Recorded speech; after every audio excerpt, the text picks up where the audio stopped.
शेतकरी मित्रांनो, हळदीचा हंगाम जवळ येतोय. तुम्ही अजून खतांची खरेदी केली आहे का नाही? जर केली नसेल तर थांबा. घाईगडबडीमध्ये चुकीचे खतं निवडू नका. तुम्हाला हळदीच्या पूर्ण हंगामामध्ये 2 टप्प्यातील दाणेदार स्वरूपातील खते सांगतो. त्या खतांची खरेदी करून तुम्ही आजच ठेवा, जेणेकरून खतांची टंचाई भासणार नाही व खतांचे दर जरी वाढले तरी तुम्हाला याचा फटका बसणार नाही. शेतकरी मित्रांनो, तुम्हाला पहिला डोस हळदीच्या बेडवर किंवा लागवड केल्यानंतर 30 दिवसाच्या आत घ्यायचा आहे, ज्यामुळे तुमच्या हळदीच्या मुळांचा चांगला विकास होईल व हळदीची वाढ होईल. यामध्ये तुम्हाला DAP 2 बॅग, पोटॅश 1 बॅग, निंबोळी पेंडच्या 3 ते 4 बॅग, ज्यामुळे सूत्रकृमी व हुमणी नाहीशी होईल व तुमच्या जमिनीचा पोत सुधारून सेंद्रिय कर्ब वाढेल.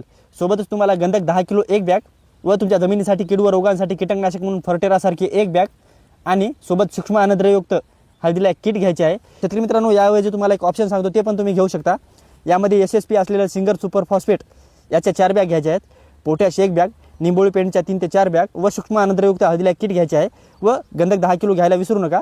शेतकरी मित्रांनो, तुम्हाला दुसरा टप्पा हळदीला 80 ते 100 दिवस पूर्ण झाल्यानंतर घ्यायचा आहे, जेव्हा तुमच्या हळदीला फुटवे चालू होतील व कंद बनायला सुरुवात होईल. शेतकरी मित्रांनो, तुम्हाला 10-26-26 किंवा 14-35-14 किंवा 12-32-16 यापैकी कोणत्या एकामधील 2 बॅग घ्यायच्या आहेत. सोबतच तुम्हाला अमोनियम सल्फेट किंवा युरिया यांच्यापैकी 1 बॅग घ्यायची आहे. तुम्हाला सूक्ष्म अन्नद्रव्ययुक्त हळदीला एक किट घ्यायचे आहे. गंधक 10 किलो घ्या व कीटकनाशक म्हणून फर्टेरासारखी 1 बॅग घ्या व निंबोळी पेंडच्या 3 ते 4 बॅग घ्या. शेतकरी मित्रांनो, या खताऐवजी तुम्हाला माझा अनुभव असलेला अजून एक चांगला डोस सांगतो, तो तुम्ही घेऊ शकता.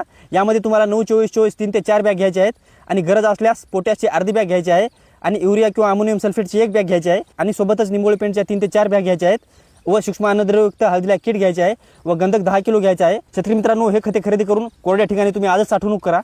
शेतकरी मित्रांनो, पुढील हळदीच्या हंगामासाठी तुम्हाला खूप खूप शुभेच्छा. मी तिरुपती दळवे पाटील अशीच नवनवीन माहिती घेऊन येत जाईल व ही सर्व माहिती तज्ज्ञांच्या सल्ल्यानुसार व स्वतः अभ्यास करून मी देत जाईल. तुमचं प्रेम माझ्यावर असंच राहू द्या. तात्पुरतं धन्यवाद.